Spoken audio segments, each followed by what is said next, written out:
Muy buenas tardes, mi nombre es Rocío López. Sean todos bienvenidos a la primera jornada de prevención al cáncer de mama. Organiza el Comité Permanente de la Sociedad Científica de Estudiantes de Medicina de la Universidad Privada del Este, sede Ciudad del Este. El primer tema de hoy es sobre la patología del cáncer mamario, presentado por el doctor Hugo Bollino, egresado de la Facultad de Ciencias Médicas, residencia en Anatomía Patológica, Patología Clínica en UTMB, docente de Anatomía Patológica en UniNorte y Universidad Católica de Villarrica, trabaja en prácticas privadas y en hospitales clínicas. Y también estén atentos a la palabra clave en el transcurso del video para la asistencia. Adelante, doctor. Muy buenas tardes, soy el doctor Hugo Bollino y les agradezco por la invitación. Voy a hacerle una reseña sobre algunos aspectos importantes en el carcinoma de mama. Una vez más, agradecido por la invitación y empezamos nuestra presentación. El carcinoma de mama es el tumor más frecuente en nuestro país y también es uno de los carcinomas más frecuentes en el mundo. Estos números son de las estadísticas americanas que mostraron que en el año 2012 hubieron más de 225.000 casos de carcinoma invasor y más de 60.000 casos de carcinoma in situ. Esto contrasta un poco con los hallazgos en el carcinoma del cuello del útero, en donde encontramos en mayor proporción el carcinoma in situ. Pero esto tiene que ver con la forma de presentación y con las formas de detección de la enfermedad. Este es un grupo heterogéneo de enfermedades con diferentes morfologías. De hecho, que lo que tienen en común es el origen en la mama y el hecho de que sean tumores epiteliales. Pero más allá de estas características, podemos hablar de enfermedades muy distintas con características moleculares diferentes, comportamiento diferente y una respuesta al tratamiento también diferente. El objetivo de la patología es dar un buen diagnóstico en primer término y a partir de ahí establecer un pronóstico y un eventual tratamiento. De hecho, que hoy en día el tratamiento es dirigido en lo posible. Ya no es un mismo tratamiento para todas las patologías. Y el manejo actual está basado en múltiples factores: la histología, los hallazgos de la inmunohistoquímica y de la biología molecular. Desde el punto de vista clínico, el carcinoma se puede presentar como una masa palpable, se puede presentar como una secreción por pezón o por dolor en menor proporción. La mamografía puede ser anormal y de hecho que es el método de screening más difundido. En el 50% de los casos, el tumor se halla en el cuadrante súpero-externo de la mama. De hecho, que es la zona de la mama que tiene mayor cantidad de parénquima. Y los tumores que se desarrollan en este sector tienen mayor posibilidad de dar metástasis a los ganglios axilares. Al examen físico, la palpación tiene muy poca sensibilidad, incluso entre los profesionales más expertos. La sensibilidad es baja y en el momento de palparse una masa probablemente esta ya sea muy grande. Por otro lado, tenemos que mencionar que los ganglios que se examinan normalmente cuando se encuentra un nódulo en la mama, los ganglios axilares, pueden ser clínicamente negativos, pero en el momento del examen histológico hasta en un 40% pueden dar positividad. O eventualmente se pueden palpar ganglios que clínicamente impresionan como positivos, pero que eventualmente pueden ser negativos, es decir, estar aumentados de tamaño por un proceso inflamatorio. Con respecto a las imágenes, la mamografía, la ecografía y la resonancia magnética son utilizadas para evaluar la mama. Se pueden ver tumores o se puede ver una distorsión de la arquitectura o del parénquima mamario, o se pueden observar calcificaciones. De hecho, que más del 50% de los tumores o del carcinoma in situ se acompaña de calcificaciones. La ecografía es muy útil para determinar si la masa identificada es sólida o es quística. En ambos casos, un carcinoma pudiera ser la lesión encontrada, pero es más frecuente que sea si es que la masa es sólida. Esta es una imagen de 3 preparados histológicos sencillamente para mostrar la cantidad de tejido que se puede obtener con distintos tipos de agujas. En nuestro medio, la forma más frecuente de obtener tejido es la imagen que ven a la izquierda de la pantalla. Estos son cilindros obtenidos con una aguja de 14G. Los otros usualmente no los tenemos disponibles en nuestro medio. Para el patólogo, mientras mayor cantidad de tejido pueda obtenerse, es mejor. Pero muchas veces no se puede obtener un tejido muy abundante.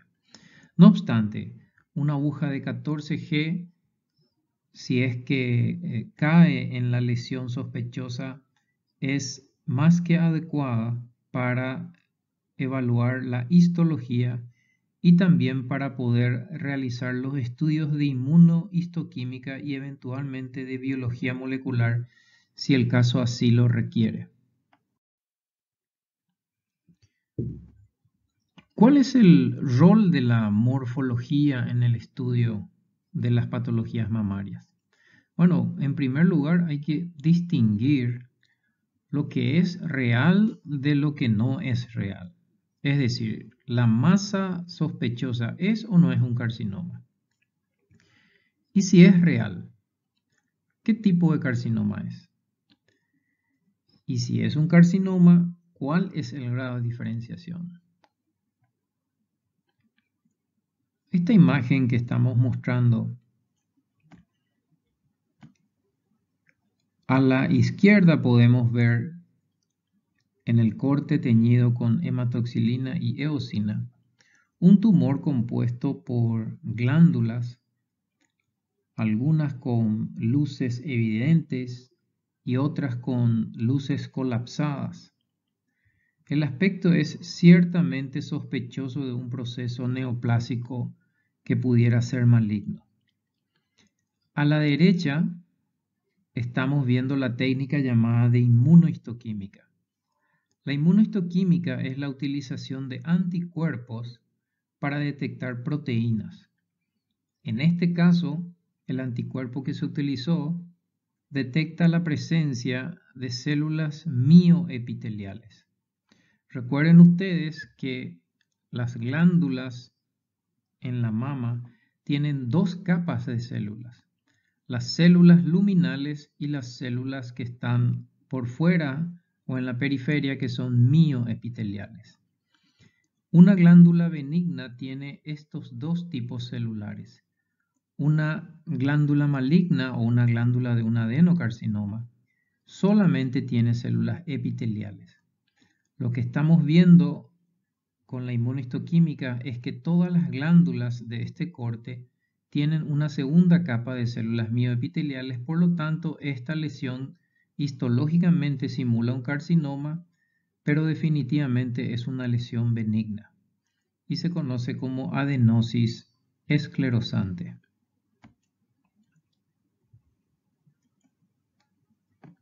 Aquí tenemos otra imagen en donde podemos observar glándulas tubulares que aparentemente tienen una sola capa de células.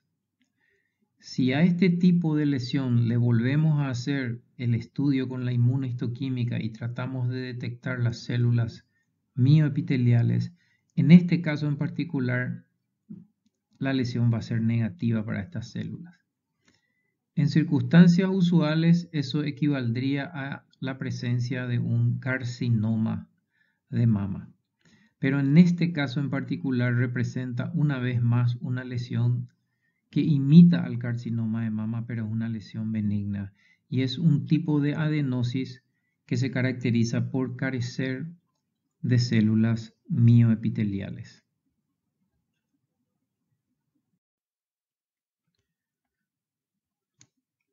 Esta diapositiva muestra 6 imágenes histológicas y es para recordar. En la imagen superior a la izquierda tenemos una representación clásica de un carcinoma ductal. Este representa el tipo más frecuente entre los cánceres de mama. Arriba a la derecha tenemos la representación de un carcinoma lobulillar.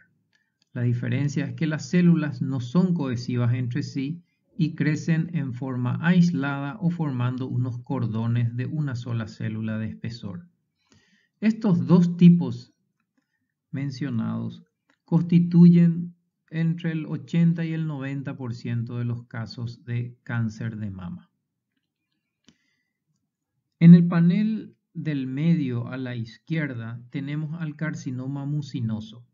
Mostramos este subtipo porque morfológicamente es peculiar por los lagos de mucina que produce el tumor y por el tipo de células que vemos flotando en estos lagos. Hay que reconocer este tipo histológico porque se suele ver en mujeres posmenopáusicas y suele tener un pronóstico relativamente mejor que el carcinoma ductal usual. En el panel del medio a la derecha tenemos al carcinoma metaplásico. Este es un tipo menos frecuente de carcinoma y se caracteriza porque las células, si bien son de origen epitelial, tienen una diferenciación mesenquimal y muchas veces se encargan de producir una matriz que puede ser condroide, puede ser osteoide, etc. Estos son carcinomas agresivos y hay que reconocer este subtipo que desde el punto de vista histológico ya es evidente. Otra variedad que mostramos está en el panel de abajo a la izquierda y es el carcinoma micropapilar.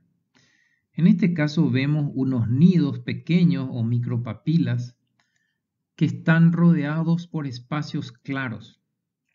Este es un artefacto de retracción del tejido, pero que le da un aspecto muy peculiar a este tumor.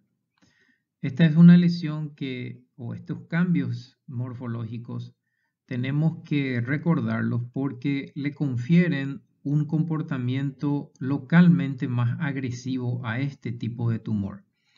Este patrón puede verse en forma extensa en el tumor o puede verse en porcentajes más escasos. Pero es importante reconocerlo por lo que mencionamos. Le confiere un comportamiento más agresivo desde el punto de vista de la recurrencia local. Finalmente, la imagen que tenemos abajo y a la derecha nos muestra un tumor con células muy grandes, poco diferenciadas, acompañadas de un infiltrado linfocítico muy abundante. A este se le conoce como carcinoma con características medulares. Este es un término que se adoptó últimamente porque había confusión con tumores de este estilo.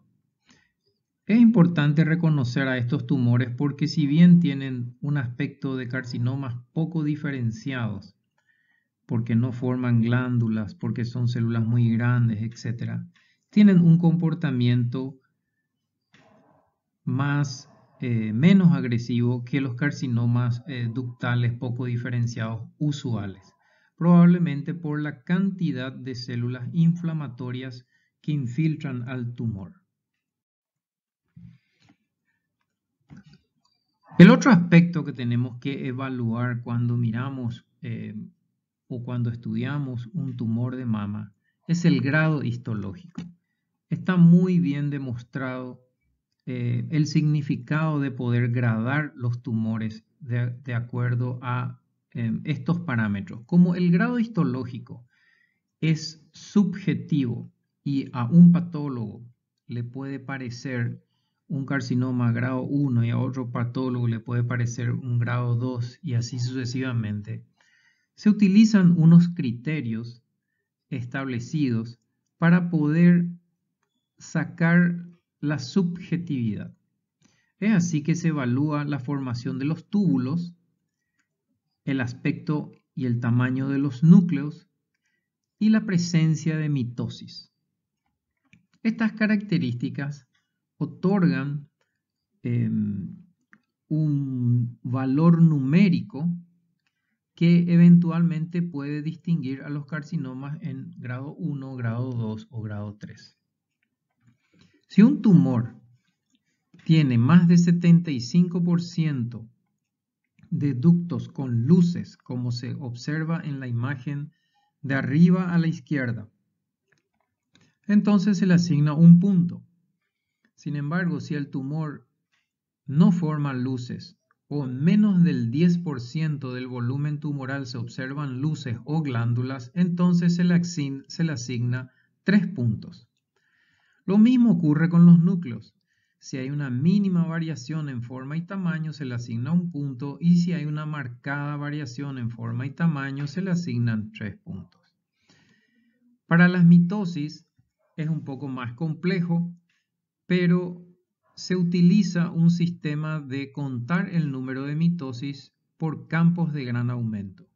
Sabiendo que hay muchos modelos de microscopios con muchos tipos de lentes oculares y de objetivos, entonces hay tablas establecidas que indican qué número de mitosis uno tiene que mirar de acuerdo al área que abarca el objetivo del microscopio. En el caso de mi microscopio, el que yo utilizo, si tengo hasta 7 mitosis por 10 campos de gran aumento, el gran aumento es el de 40, entonces se le asigna un punto. Si el número de mitosis está entre 8 y 14, se le asigna 2 puntos, y si es más de 14, 3 puntos. Teniendo en cuenta estos puntos, se suman, y si la suma arroja un valor de entre 3 y 5, decimos que el tumor es de grado 1. Si la suma arroja un valor que es entre 6 y 7, es un grado 2, y si la suma es entre 8 y 9, es un grado 3. El grado histológico está validado y lo ha sido en reiterados estudios. En este estudio publicado recientemente nos muestra un grupo de 1.800 pacientes, mujeres en su mayoría, con menos de 10% de varones, que fueron evaluados entre 1977 y 1989. A estos pacientes no se les ofreció un tratamiento sistémico y los tumores fueron clasificados de acuerdo al grado histológico al que recién mencionamos. Acá se incluyeron pacientes que tenían positividad o negatividad para los receptores hormonales y positividad o negatividad para la presencia de metástasis ganglionares. Esto vamos a hablarlo un poquito mejor dentro de un rato. De todos modos, solo teniendo en cuenta el grado histológico, se puede apreciar que los tumores de grado 1 tienen una curva de sobrevida más alta que aquellos tumores catalogados como grado 2 y grado 3. Aquí abajo en la gráfica podemos ver el número de meses en el seguimiento de estos pacientes y se puede apreciar que le estoy señalando 120 meses, 240 meses y 360 meses. Es decir, a un seguimiento muy prolongado igual se mantiene esa diferencia entre los tumores bien diferenciados y aquellos que son moderada y pobremente diferenciados.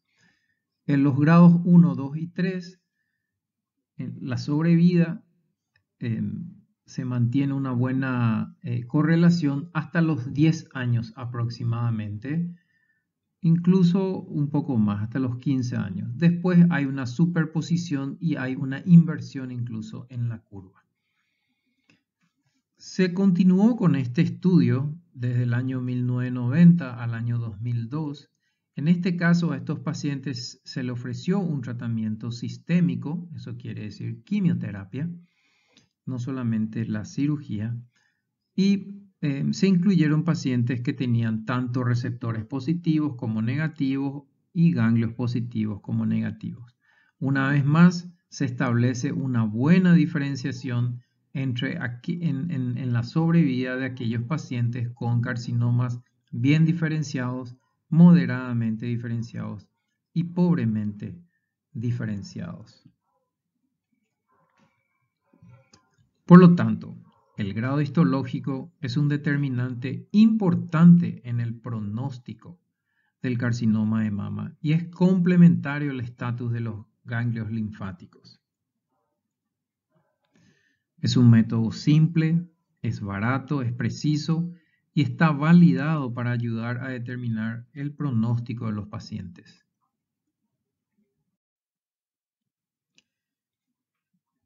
Esta imagen que ven aquí, que es un poco compleja, está mostrando distintos tipos biológicos de carcinoma de mama. Aquí se tienen en cuenta la expresión de los receptores hormonales y la expresión del receptor para el factor de crecimiento epidérmico humano que se conoce como ER2. En la primera columna de la izquierda tenemos en la hematoxilina y eosina un carcinoma ductal de tipo no especial, el común, que cuando evaluamos la presencia de receptores para estrógeno, que es la sigla ER, receptores de estrógeno, la sigla PR para receptores de progesterona, y utilizando anticuerpos para detectar a estos receptores, vemos que los núcleos de estas glándulas son positivos para estos receptores. Utilizamos inmunohistoquímica también para determinar si es que expresan este receptor en la superficie, en la membrana citoplasmática, y vemos que el tumor es negativo. Esto determina un tipo de tumor conocido como luminal A. Entonces, los tumores así llamados luminales A son positivos para los receptores de estrógeno y progesterona, son negativos para la expresión del ER2 y tienen también un índice de proliferación bajo. El índice de proliferación se mide con otro anticuerpo que se conoce como Ki67. Este anticuerpo determina qué células están en ciclo celular y qué células están en reposo. En el panel siguiente tenemos nuevamente a la microscopía óptica un carcinoma ductal sin características especiales. Si vemos la expresión de sus receptores de estrógeno, los núcleos son positivos.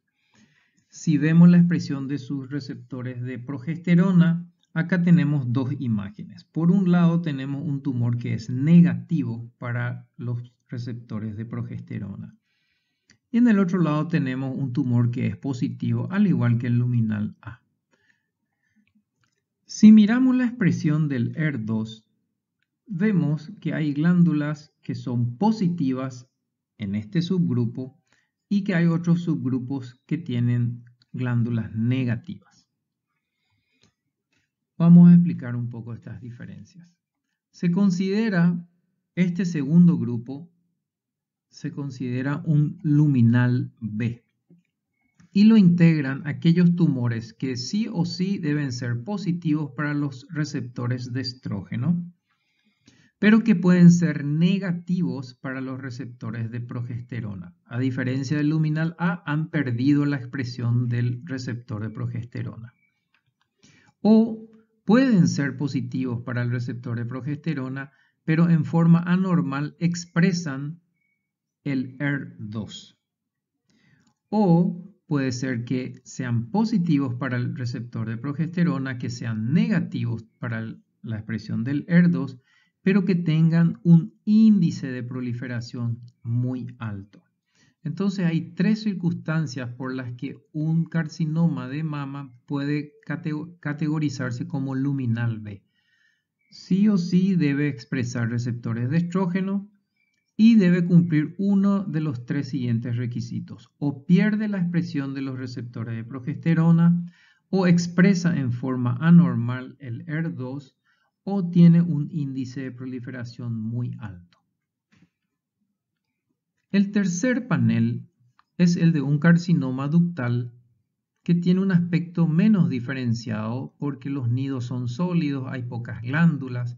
Si estudiamos los receptores, no expresan ni receptores de estrógeno ni receptores de progesterona, pero son intensamente positivos al ER2. El Ki67 ya no es relevante, pero por lo general es alto. A este grupo le conocemos como ER2 positivos. El cuarto grupo también está compuesto por carcinomas pobremente diferenciados que no son positivos ni para los receptores de estrógeno o progesterona, ni para la expresión del ER2 y tienen un Ki67 muy alto. Este es el cuarto grupo y es el así llamado triple negativo.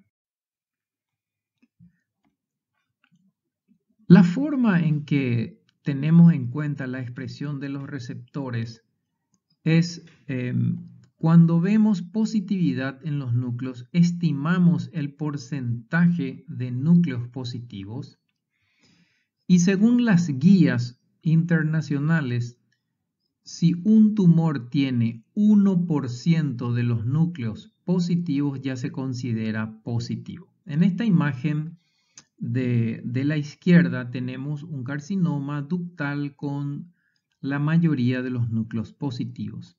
En la imagen del centro tenemos un carcinoma ductal con algunos núcleos positivos pero que están por encima del 1%. Reiteramos que si con 1% de los núcleos son positivos, ya se considera que el tumor es positivo para la expresión de receptores, tanto de estrógeno como de progesterona. Los carcinomas negativos, sin embargo, no muestran expresión de los receptores o hay núcleos positivos, pero estos núcleos son menos del 1%. Estas guías son publicadas en manuales. Este es el manual de tumores de mama publicado por la Organización Mundial de la Salud. El último de ellos es el que está aquí representado en un panel de expertos reunidos en Houston en diciembre del 2018. Ponen a consideración los últimos hallazgos y la actualización con respecto a los tipos de carcinoma, las guías para interpretar los marcadores, etc. Este manual se actualiza aproximadamente cada 5 años y este es el último y el que está en vigencia. También tenemos guías para interpretar la expresión del ER2. Tenemos 4 imágenes en el panel superior. La imagen de la izquierda muestra un carcinoma bien diferenciado con glándulas formadas que es absolutamente negativo para la expresión del ER2. Y tenemos otro carcinoma que muestra muy focalmente algunas células con expresión del ER2. Este es un score de 0, este es un score de 1. Estos dos son considerados negativos.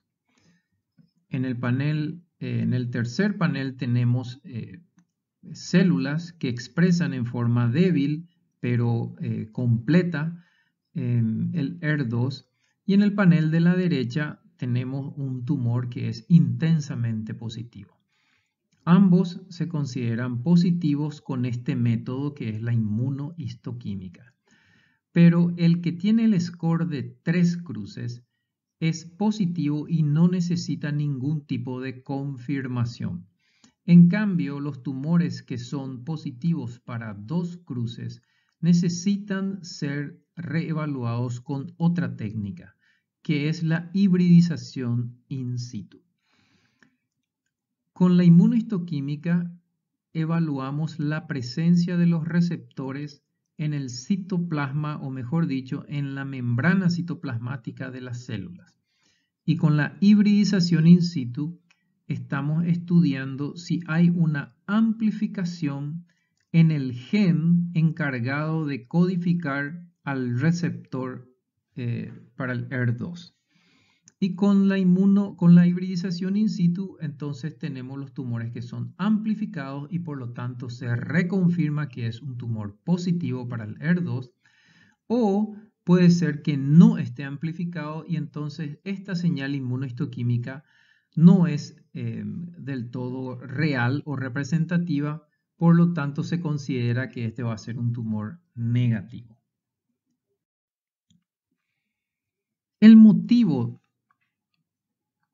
de hacer esta subclasificación teniendo en cuenta a los receptores hormonales, a la expresión del ER2 y eventualmente a los índices de proliferación, se demuestra en este cuadro. Aquí tenemos pacientes con carcinoma de mama y a estas pacientes se les clasifica de acuerdo a la expresión o no de estos marcadores. Tenemos que aquellos tumores que son luminales A, se puede ver la curva de sobrevida excelente a los 5 años por encima del 95%. Si llegan a perder uno de los receptores hormonales o si el índice de proliferación es alto o si expresan en forma anormal el ER2, van a caer dentro del grupo del luminal B, ya sea ER2 negativo o luminal B ER2 positivo. Y se puede apreciar cómo cae la sobrevida a los 5 años en estas pacientes, siendo aquellas positivas para el ER2 muestran un peor pronóstico. En los tumores que no expresan receptores hormonales, vemos que la sobrevida es inferior y el que es ER2 positivo tiene una mejor sobrevida que el que es triple negativo. Este cuadro nos resume estos hallazgos. Por un lado tenemos los tumores luminales A. Son entre el 40 y el 60% de los tumores de mama en general. Se caracterizan por la expresión de los receptores en forma intensa. Se caracterizan porque el grupo está compuesto por tumores de bajo grado o de grado histológico intermedio. También los hay de alto grado, pero la mayoría son de grado 1 o grado 2. Tienen un riesgo de recurrencia bajo, pero de largo término. Es decir, este tipo de pacientes puede tener una recurrencia 10 años o más después del diagnóstico inicial. Y es importante reconocer a estos pacientes porque se benefician con una terapia dirigida al bloqueo hormonal. Porque el tumor expresa receptores hormonales, una terapia dirigida al bloqueo hormonal va a ser muy útil en este grupo de pacientes. Si tenemos en cuenta a los carcinomas llamados triple negativo o de subtipo basal, vemos que son entre el 15 y el 20% de los tumores. No expresan ni los receptores de estrógeno, progesterona, ni el ER2. Histológicamente suelen ser de alto grado. Tienen un alto riesgo de recurrencia temprana y no se benefician de ninguna otra terapia que no sea la quimioterapia. Estos son tumores agresivos y tienen que ser tratados en forma agresiva. Los tumores que son HER2 positivos, si son puros, no expresan receptores hormonales y son muy positivos o intensamente positivos para el HER2.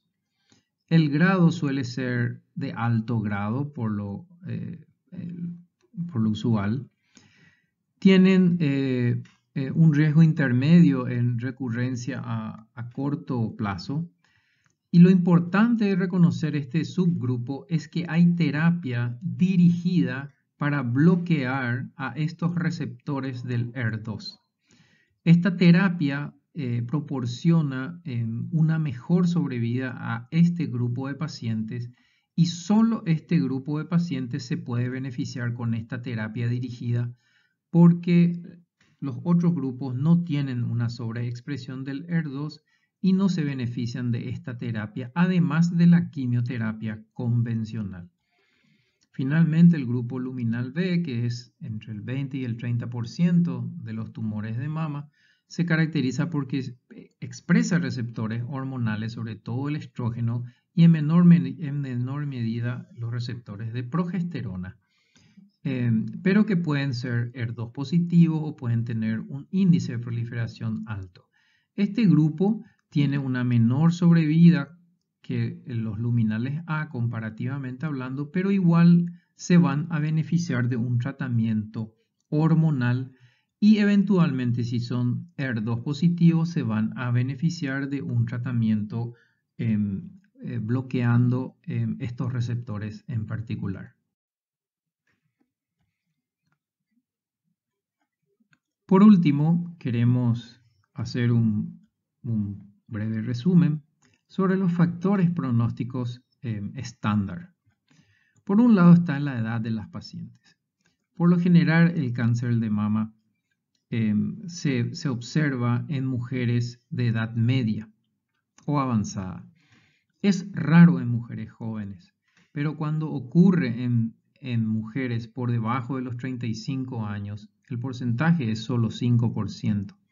Pero cuando ocurre en pacientes jóvenes, nos llama mucho la atención y solemos retener esos casos y pensamos que lo estamos viendo con más frecuencia, pero en realidad es que los tenemos muy presentes. De todos modos, un carcinoma que aparece en una mujer joven por lo general es más agresivo. También hay que tener en cuenta que en las mujeres muy mayores la sobrevida es menor en aquellas que tienen carcinoma de mama. El estadio es muy importante, no hablé del estadio, esto los dejo para la charla que me imagino que darán los oncólogos, los mastólogos. Pero es importante tener en cuenta el tamaño del tumor, si hay o no hay ganglios positivos y si hay o no hay metástasis a distancia.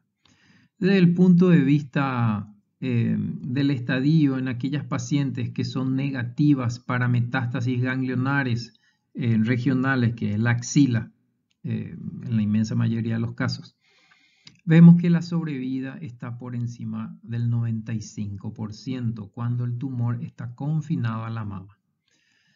Sin embargo, si hay ganglios positivos, esa sobrevida cae a un 85%, que sigue siendo un número bastante alentador.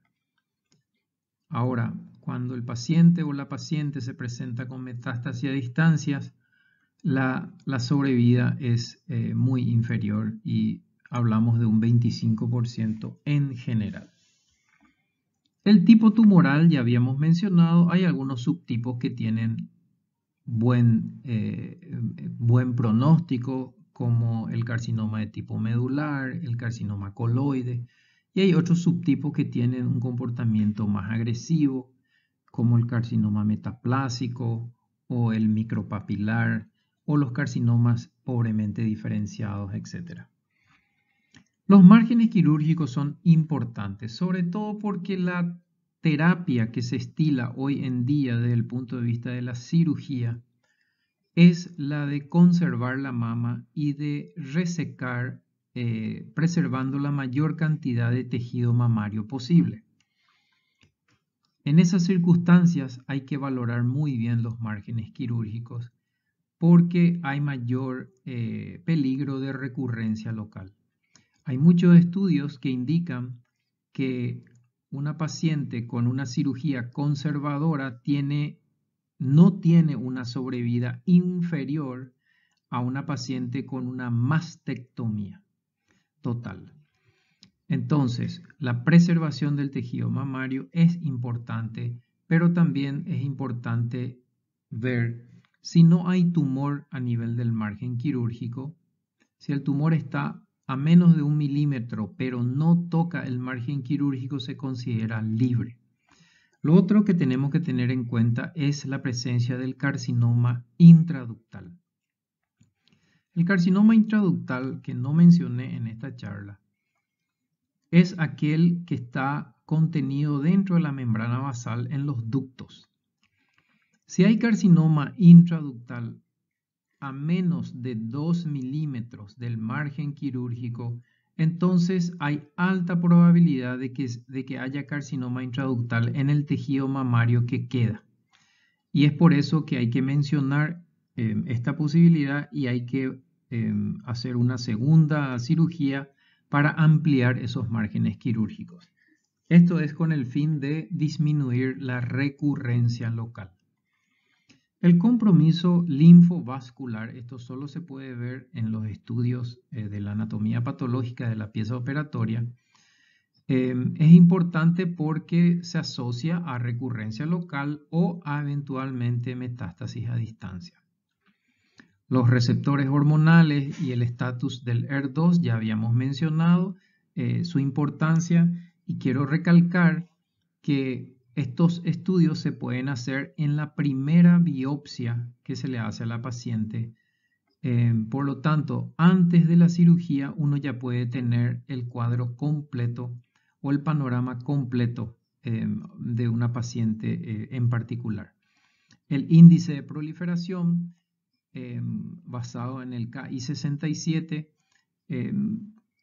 no hay un consenso establecido para decir cuál es alto, cuál es bajo. Hay estudios, en la mayoría de los estudios, el corte de proliferación se pone en 14%. Lo que está por encima de 14%, estos son 14 núcleos de 100. Lo que está por encima se considera alto índice de proliferación y lo que está por debajo se considera bajo índice de proliferación. Y como recordarán, esto sirve para determinar si un tumor va a ser luminal A o luminal B.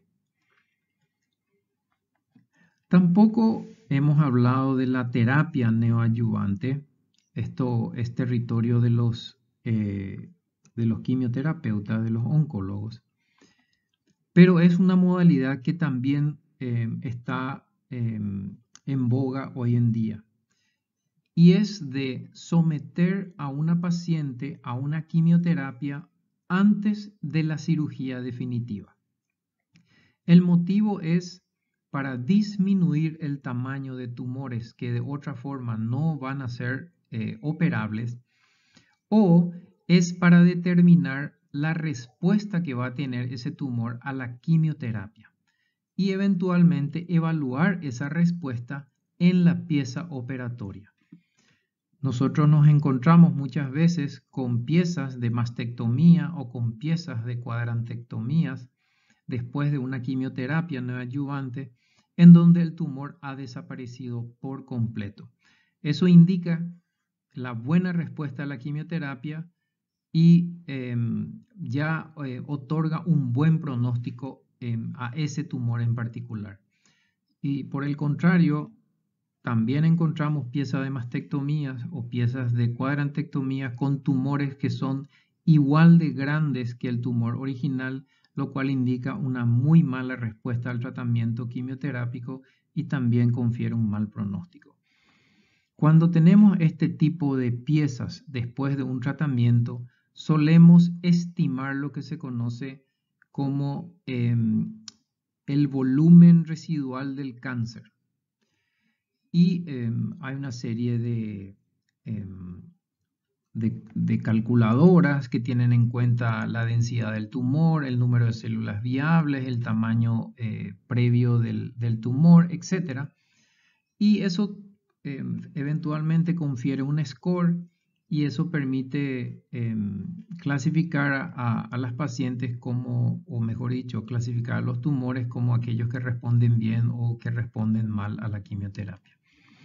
Finalmente, mencionar que también se está utilizando mucho plataformas de estudios genéticos basados en el tejido del tumor extraído durante la cirugía o durante la biopsia inicial. Estos marcadores genéticos, hay varias plataformas y nosotros los patólogos esta no es de nuestra competencia, esto manejan mejor los oncólogos, pero hay varias plataformas genéticas que algunos estudian la respuesta del tumor a la quimioterapia, otros estudian la respuesta del tumor a la inmunoterapia, etc. Una de las explicaciones más utilizadas es en tumores de bajo riesgo que son positivos para los receptores de estrógeno y de progesterona que son negativos para el HER2, sirve para tomar una decisión si hacer o no hacer una quimioterapia. Hay tumores que son de bajo grado, que no tienen metástasis ganglionar y que si se estudia desde el punto de vista genético, puede ser que muestren genes que indican muy bajo riesgo de dar metástasis. Entonces a este tipo de pacientes se le aconseja no hacer quimioterapia, porque el riesgo de dar metástasis a los 10 años es muy bajo y el riesgo de desarrollar alguna comorbilidad por la quimioterapia es más alto. Por el contrario, pueden ser pacientes que tienen un tumor que es de bajo riesgo, que es positivo para los receptores hormonales, etc., pero que genéticamente muestra una conducta que eventualmente se puede asociar a metástasis, entonces este tipo de paciente se va a beneficiar con la quimioterapia y las molestias que esta causa. Bueno, esta es mi última diapositiva y les quiero reiterar las gracias por darme la oportunidad de hacer esta pequeña charla que es un resumen en esta media hora o 40 minutos, tratando de exponer brevemente cuáles son los factores importantes que tenemos en cuenta desde el punto de vista de la patología en el momento del estudio del carcinoma de mama. Muchísimas gracias.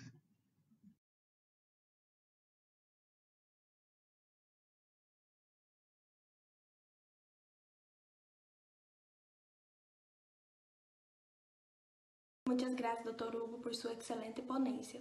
Seguidamente tendremos la segunda conferencia del día a cargo de la doctora Cecilia, que va a hablar sobre el diagnóstico precoz. Doctora Cecilia, que es médica egresada de la Universidad Nacional del Este, especialista en mastología por la Universidad Católica Nuestra Señora de la Asunción, miembro de la Sociedad Paraguaya de Cancerología y mastóloga del Hospital Regional Ciudad del Este. Ahora la palabra doctora. Hola, soy la doctora Cecilia Gómez. El día de hoy les quiero hablar sobre una patología que es bastante frecuente a nivel mundial, que es el cáncer de mama. Primeramente me presento, soy mastóloga, soy cirujana de mamas, pertenezco a la Sociedad Paraguaya de Mastología, a la Sociedad Paraguaya de Cancerología y también a la Sociedad Paraguaya de Cirugía. Trabajo en la Unidad Oncológica del Este, en el pabellón oncológico del Hospital Regional de Ciudad del Este. La anatomía de la mama. La glándula mamaria es un órgano que produce leche. Está compuesta esta glándula por varios lóbulos y conductos galactóforos por donde sale la leche, ahora y desembocan en los pezones. Está compuesto por 15 a 20 lóbulos con sus respectivos conductos galactóforos. Entre estos lóbulos tenemos tejido graso y esta glándula se asienta sobre el músculo pectoral. Tiene un territorio linfático que drena especialmente a la axila. El cáncer de mama es un tumor maligno que afecta a la glándula mamaria y se considera una enfermedad sistémica. ¿Por qué se considera una enfermedad sistémica? Porque tiene capacidad de hacer metástasis, o sea, de reproducirse en otros órganos, por ejemplo, el pulmón, el hígado, el hueso y el cerebro. Es un problema de salud pública porque tiene alta prevalencia en la población. En todos los países del mundo tenemos sistemas de screening y programas de control para el cáncer de mama.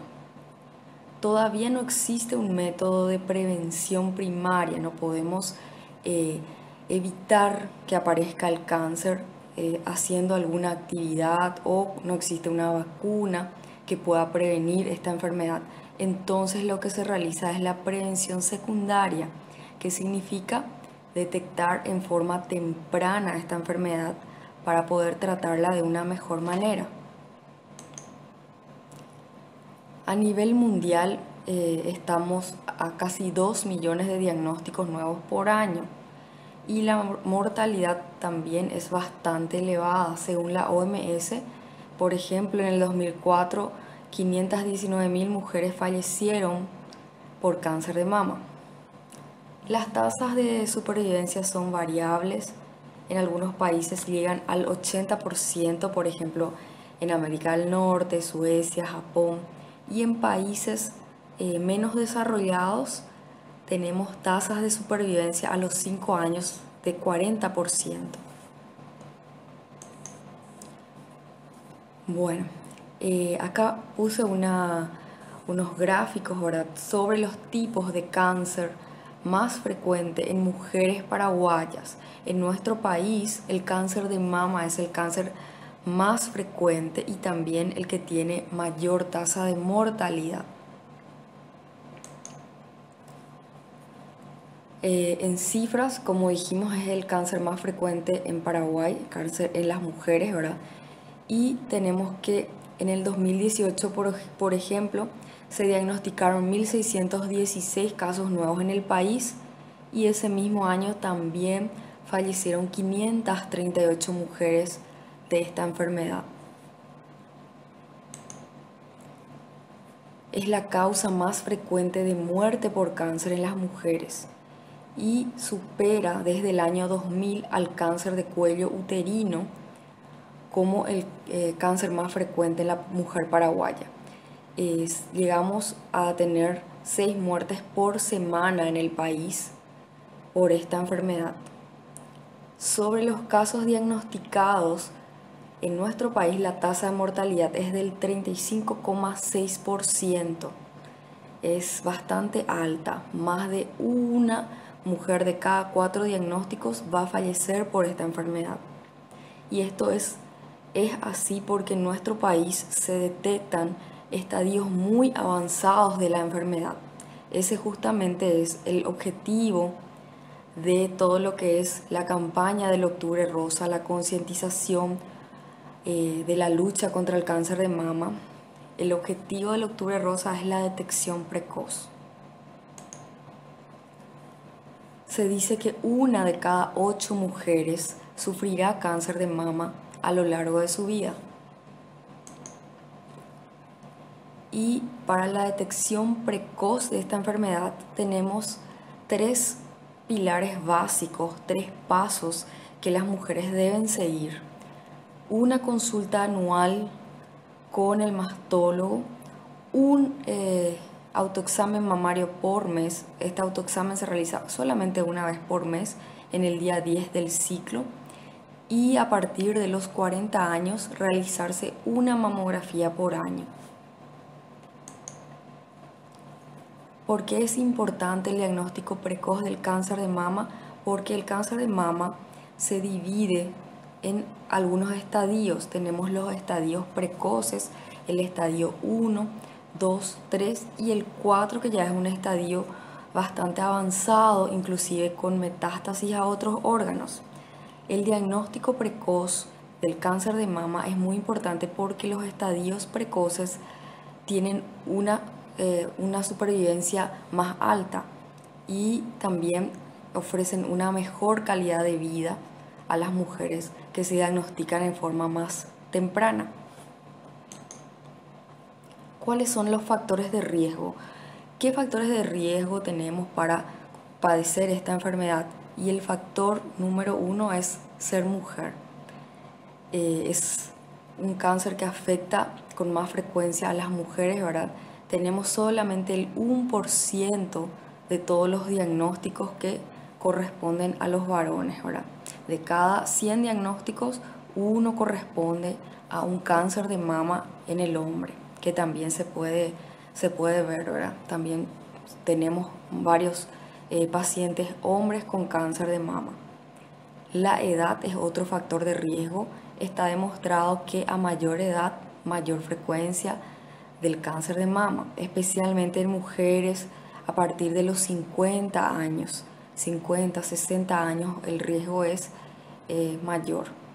Cuando tuvimos antecedentes familiares de cáncer de mama, especialmente familiares de primer grado, como sería madre con cáncer de mama, hermana con cáncer de mama o alguna hija con cáncer de mama, entonces tenemos mayor riesgo de padecer esta misma enfermedad. Antecedentes personales de cáncer de mama y ovario. Una mujer que ya tuvo cáncer de mama, fue tratada, culminó su tratamiento y está con una buena calidad de vida, tiene mayor riesgo de volver a presentar otro cáncer de mama en la otra mama, por ejemplo. Mujeres blancas tienen mayor riesgo de presentar esta enfermedad en comparación con las afroamericanas, las asiáticas y las latinas.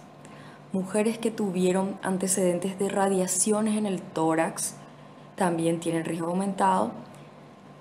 Existen unos genes que sufren algunas mutaciones y también son genes que se relacionan mucho con el cáncer de mama. Por ejemplo, el BRCA1, el BRCA2, el P53, el ATM, el PAL. Una mujer que tiene una mutación en el gen BRCA1, por ejemplo, tiene 72% de posibilidades de desarrollar cáncer de mama a lo largo de su vida. También las judías askenazis tienen mayor riesgo de presentar cáncer de mama porque está demostrado que en esa población existe mayor frecuencia de la mutación de este gen BRCA. Otros factores de riesgo son la exposición al estrógeno. La exposición al estrógeno se da en mujeres que tienen una menarca temprana. Menarca significa la edad en la cual aparece la primera menstruación. Una menarca antes de los 12 años está relacionada con un mayor riesgo de padecer cáncer de mama. La menopausia tardía después de los 55 años también. La terapia de reemplazo hormonal, una vez que la mujer entra en menopausia y empieza a sufrir algunos síntomas como sofocos, falta de algunas hormonas. Ahora, bueno, entonces a veces requieren el uso de terapia de reemplazo hormonal. Está demostrado que esa exposición a hormonas también aumenta el riesgo de cáncer de mama. El sobrepeso, la obesidad también aumenta nuestro riesgo de padecer esta enfermedad. También se relaciona mucho con el consumo de tabaco, alcohol, anticonceptivos orales, el estrés, la ansiedad y la inmunosupresión. Existen algunos factores que le llamamos protectores contra esta enfermedad, que reducen el riesgo de padecer cáncer de mama. Por ejemplo, el embarazo antes de los 30 años, la lactancia, los ejercicios físicos y la dieta saludable. Bueno, estos son pacientes reales del lugar donde me desempeño como mastóloga. Ahora son estadios tardíos, son diagnósticos ya que se dieron en etapas más avanzadas. Estos diagnósticos se asocian con disminución de la sobrevida global de estas pacientes por ejemplo, solamente una está viva hoy en día. Estos diagnósticos tardíos se asocian a cirugías radicales, mutilantes, tratamientos agresivos. Por ejemplo, algunas requieren mayor dosis de quimioterapia, por ejemplo, más ciclos de quimioterapia, y por lo tanto hay mayor toxicidad para esas pacientes. Y también tenemos los estadios tempranos. Ahora, los diagnósticos tempranos tienen 90 a 100% de sobrevida global. Aumenta también la sobrevida libre de enfermedad. Las cirugías que realizamos en estos estadios son cirugías más prolijas, cirugías que conservan la forma o el volumen de la mama. Los tratamientos son cortos, algunos inclusive no necesitan quimioterapia. Y son pacientes que conservan una buena autoestima y una buena imagen corporal.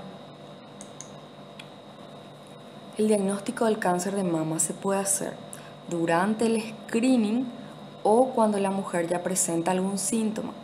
Lo ideal es hacer el diagnóstico antes de presentar algún síntoma. El diagnóstico oportuno o el diagnóstico precoz, como dijimos, se basa en 3 pilares fundamentales. El autoexamen mamario, que se realiza desde la adolescencia, se realiza en forma mensual. Generalmente es recomendable hacerlo en el día 10 del ciclo menstrual. La mamografía es muy importante, es un método diagnóstico básico para detectar el cáncer de mama y se realiza en forma anual desde los 40 años.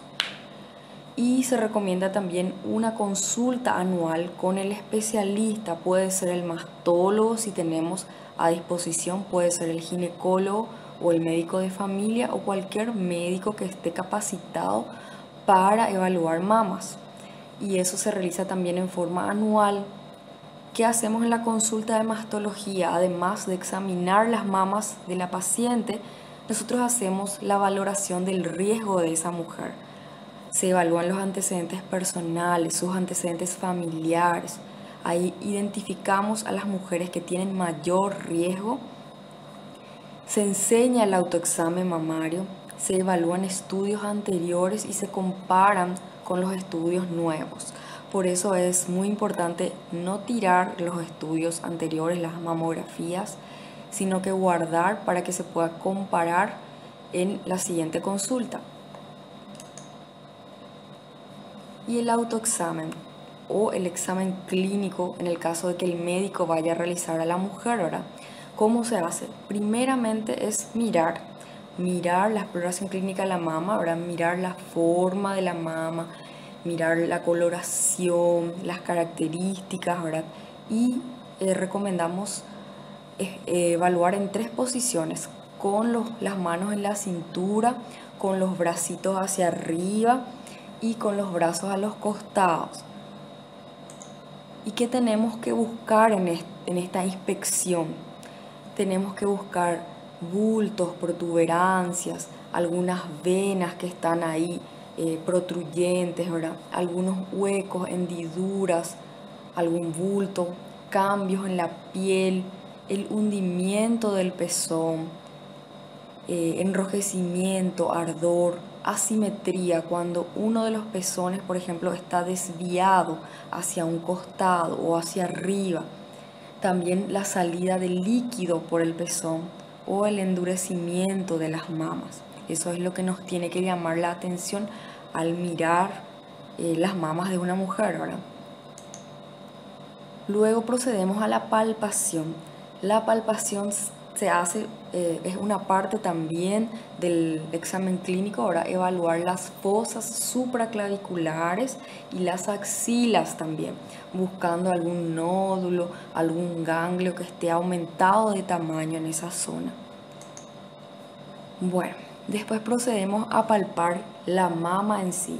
La palpación se hace con el pulpejo de los dedos y se puede hacer en varias direcciones, por ejemplo, de arriba a abajo en forma vertical, podemos hacer en forma radial también, del centro a la periferia, podemos hacer en forma circular, y evaluamos todos los cuadrantes de la mama, desde la clavícula hasta cerca del abdomen. Por último, también comprimimos el pezón, ¿verdad? La areola y el pezón, para evaluar si es que hay algún fluido que sale por esa zona, ¿verdad? Puede ser un fluido como agua, puede ser como leche, una secreción láctea, puede ser de una coloración verdosa o amarillenta, o puede ser como un sangrado. Y eso es algo que nos tiene que llamar la atención y tenemos que estudiar en forma. Bueno, acá un repaso de los pasos del autoexamen, ¿verdad? Primeramente mirar en las posiciones que dijimos, ¿verdad? Brazos a los costados, las manos en la cintura y los brazos levantados. Luego después, ¿verdad? Palpar, ahí faltan la fosa supraclavicular y la axila. Luego también palpar toda la glándula mamaria y por último la areola y el pezón. Bueno, existe un estudio que demostró que disminuye la mortalidad por cáncer de mama en todas las mujeres asintomáticas. ¿Y cuál fue la diferencia? Y la diferencia fue que desde que la mamografía empezó a utilizarse en todas las mujeres asintomáticas, la mortalidad por esta enfermedad disminuyó en un 30%. Entonces, este es el estudio que permite el diagnóstico temprano y se realiza en forma anual desde los 40 años. El estudio se realiza así: la mujer se pone de frente a la máquina, ¿verdad? Pone las mamas en una plaquita y hay una prensa que presiona un poquito la glándula y dispara un rayo X, ¿verdad? Y se ve como una plaquita. Se hacen de las dos mamas y en las dos incidencias, ¿verdad? La craneocaudal, que es la primera imagen que vemos a la izquierda, y la medio lateral oblicua, que es la imagen que vemos a la derecha. Bueno, ¿qué tenemos que buscar en las mamografías? Y buscamos nódulos, buscamos los nodulitos como se ven acá, blancos, ahora estos son nódulos espiculados. También podemos ver las calcificaciones, ahora que son depósitos de calcio. Se pueden ver por la mamografía y son características de algunos tipos de cáncer de mama. Tenemos que recordar guardar siempre estas placas para poder comparar con todos los años y hacemos un estudio seriado y así podemos identificar cualquier lesión, por más mínima que sea, comparando con la mamografía del año pasado. Bueno, una vez que detectamos alguna anomalía, ya sea al examen físico, palpamos un nódulo o en la mamografía vemos un nódulo, entonces el médico le va a solicitar otro estudio que es la ecografía. La ecografía no se hace de rutina en mujeres de 40 años. El primer estudio que debe tener la mujer siempre es la mamografía. La ecografía es un estudio dirigido, es complementario a la mamografía y tiene indicaciones muy precisas. Generalmente por la mamografía nos guiamos la zona donde vamos a estudiar mejor con la ecografía y podemos encontrar en la ecografía también la descripción imagenológica de los nódulos sospechosos, ¿verdad? Los nódulos benignos generalmente son redondeados u ovalados, ¿verdad? Bien delimitados, y los nódulos sospechosos son irregulares, algunos incluso tienen crecimiento vascular, ¿verdad? Tienen el Doppler que le llaman, ¿verdad? Positivo. Y los estudios de mamografía y ecografía se clasifican por un puntaje que le da el Colegio Americano de Radiólogos que se llama VIRADS. Una vez que identificamos un nódulo sospechoso en la mama, que clínicamente por el examen físico y por los estudios de imágenes nos orientan hacia un cáncer de mama, bueno, entonces tenemos que realizar la biopsia. Generalmente, en la mayoría de los casos, en el 99% de los casos, no va a cirugía de entrada, sino va a una biopsia. que se realiza con una punción, con una aguja especial, es un equipo especial, se utiliza con anestesia local y toma un fragmento de ese nódulo para mandar a estudiar por anatomía patológica. Entonces esa biopsia nos va a dar el diagnóstico definitivo del cáncer de mama. ¿Y cuáles son los tipos de cáncer de mama que podemos encontrar según la clasificación histológica? Son varios. Están los in situ y los invasivos. Y dentro de los invasivos otra vez tenemos varias clases como el ductal, el lobular, el cribiforme, el mucinoso, el medular, de los cuales el más frecuente siempre es el carcinoma ductal infiltrante. Y se clasifican en 3 grados según la diferenciación celular, grado 1, 2 y 3. Hoy en día estos grados histológicos ya no nos dictan las pautas para el tratamiento.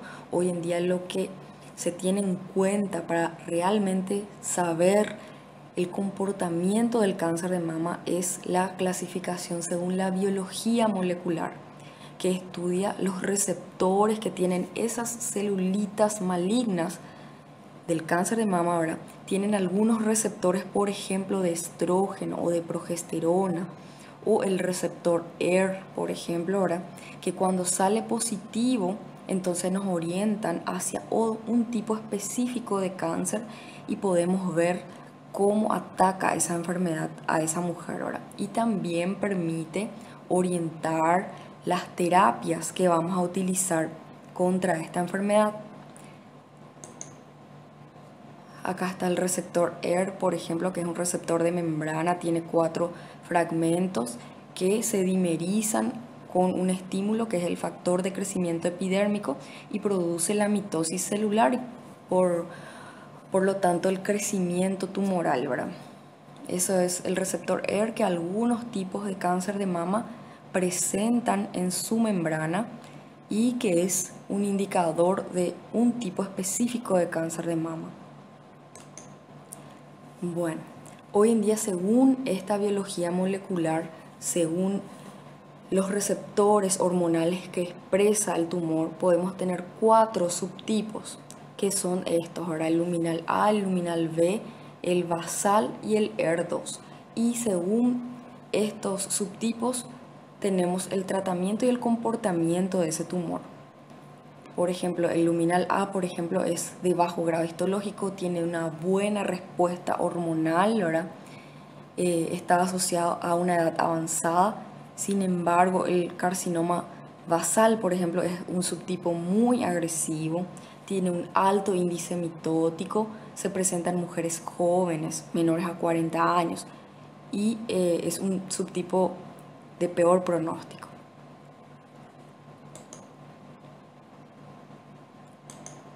Un ratito. Bueno, es muy importante conocer la biología del cáncer. Nosotros le llamamos el nombre y el apellido del cáncer de mama. El nombre, por ejemplo, sería un carcinoma ductal y el apellido sería, por ejemplo, con receptores hormonales positivos, o un cáncer de mama, que es el nombre de la enfermedad, y el apellido sería triple negativo, por ejemplo. Entonces, de acuerdo a eso, nosotros sabemos el comportamiento de esa enfermedad y el tipo de terapia que vamos a utilizar. Sumadas todas estas variables, el tipo histológico, el grado de diferenciación que dijimos que puede ser grado 1, 2 o 3, la biología molecular, el estadio. Entonces, sumado todo eso, hay más de 1700 tipos de cáncer de mama. Es una enfermedad muy heterogénea y tiene un tratamiento personalizado. Hoy en día ya no es cáncer de mama es igual a muerte o cáncer de mama es igual a cirugía urgente. No, hoy en día se preconiza el tratamiento personalizado de la enfermedad. Los estadios que antes utilizábamos era el TNM7, utilizábamos esa clasificación para estadificar, donde tenemos el T, que significa tumor, que puede ser T1, T2, T3 o T4, el N, que nos indica el estado de los ganglios linfáticos, y M, que significa metástasis, si tiene o no metástasis, y de acuerdo a estas variables se clasificaba el cáncer de mama por estadios, estadio 1, 2, 3 y 4. Hoy en día, como ya dijimos que hay más variables, no solamente el TNM, sino también el grado de diferenciación, el biotipo molecular. Bueno, entonces hoy en día ya hay aplicaciones para los teléfonos, ¿verdad?, móviles, ¿verdad?, que nos pueden calcular el estadio, y eso se llama TNM8. Es lo que se utiliza actualmente a nivel mundial, ¿verdad? Y nos clasifica al cáncer de mama en estadios, ¿verdad? En el estadio anatómico y en el estadio pronóstico también. Bueno, hablando del pronóstico, ¿qué pronóstico tiene esta enfermedad? Y depende mucho de la etapa donde hagamos el diagnóstico. Por ejemplo, en la etapa 0 y en la etapa 1, en los estadios 0 y 1, tenemos 100% de posibilidad de cura. A partir del estadio 2 tenemos 93% de posibilidad de cura. Desde el estadio 3 ya disminuye un poquito esta sobrevida, solamente al 72% en 5 años.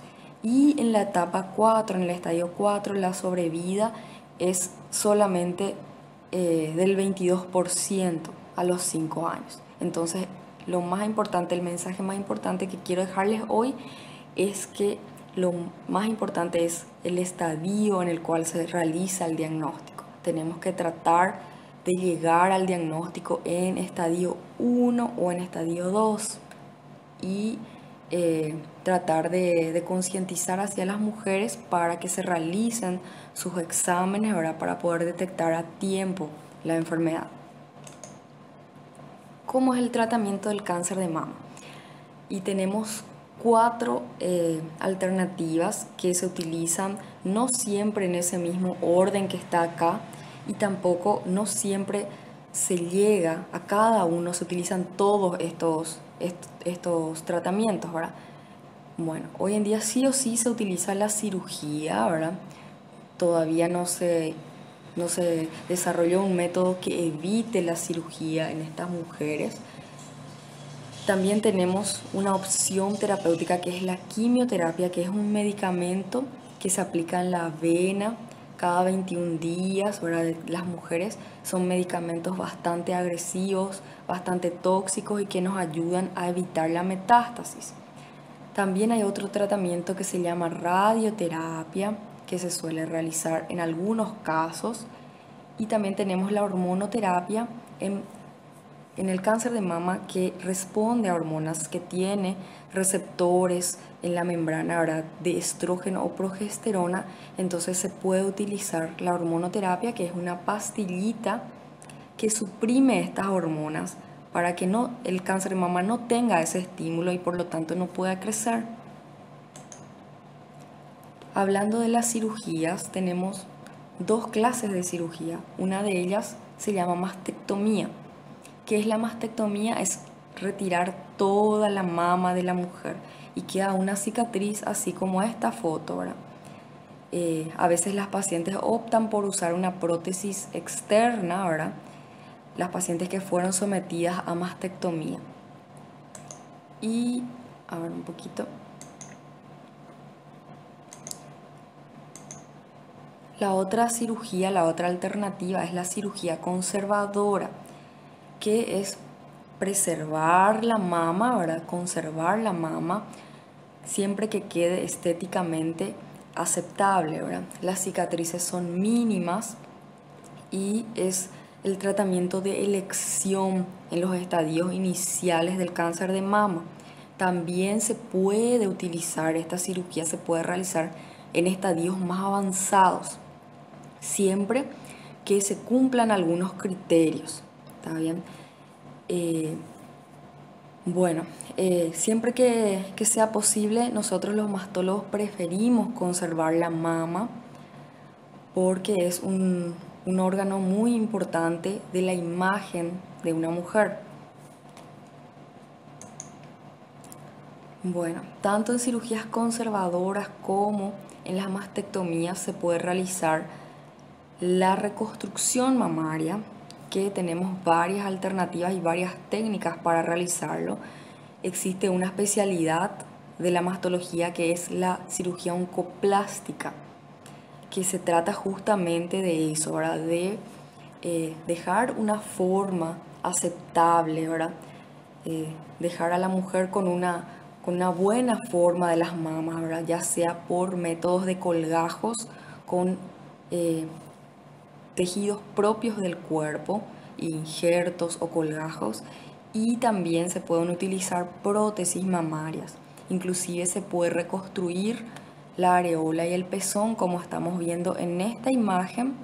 Se pueden realizar también inclusive tatuajes en 3D del pezón que normalizan un poquito más lo que era, simulan lo que era la forma y la coloración de las mamas anteriores. Otra alternativa es el lipofilling, que es sacar grasa mediante lipoaspiración, sacar grasa de otra parte del cuerpo y inyectar esa grasa en las mamas, ¿verdad? Para mejorar la forma. Bueno, acá tenemos una imagen de un varón que tiene también, es un paciente con cáncer de mama. Él ya completó su tratamiento, pero en esta foto todavía no estaba operado, y esta es su mamografía. El cáncer de mama en el hombre existe, se ve en el 1% de los casos y se manifiesta como un nódulo, una masa detrás de la areola. Esa es la forma clínica más frecuente. Bueno, las recomendaciones sobre la prevención y el diagnóstico a tiempo de esta enfermedad es realizar la mamografía anual desde los 40 años y mostrarla al médico, porque hay pacientes que se hacen la mamografía y guardan el estudio y no muestran a su médico. Entonces, mostrar siempre al médico, realizarse el autoexamen una vez al mes, agendar una consulta con el mastólogo una vez al año para evaluar nuestro riesgo y para realizar una educación también sobre lo que es el autoexamen mamario y despejar nuestras dudas. También es recomendable guardar nuestros estudios mamarios. Bueno, el diagnóstico temprano es lo más importante. Hay que perder el miedo a examinarse. Tenemos que saber que cáncer de mama no es sinónimo de muerte, que tiene varios tratamientos, incluso se puede curar, que no es una enfermedad que es incapacitante. La mujer puede realizar su vida normal, puede trabajar, puede realizar ejercicios, puede ser madre después del tratamiento, y toda mujer tiene derecho a la reconstrucción mamaria. Existen leyes, por ejemplo, en Argentina y en Brasil, que apoyan a las mujeres, que le otorgan ese derecho a la reconstrucción mamaria. En Paraguay también realizamos reconstrucciones mamarias y estamos luchando también por ese derecho que tiene que tener toda paciente que es afectada por esta enfermedad. Y esta imagen que puse al final dice "La vida en rosa".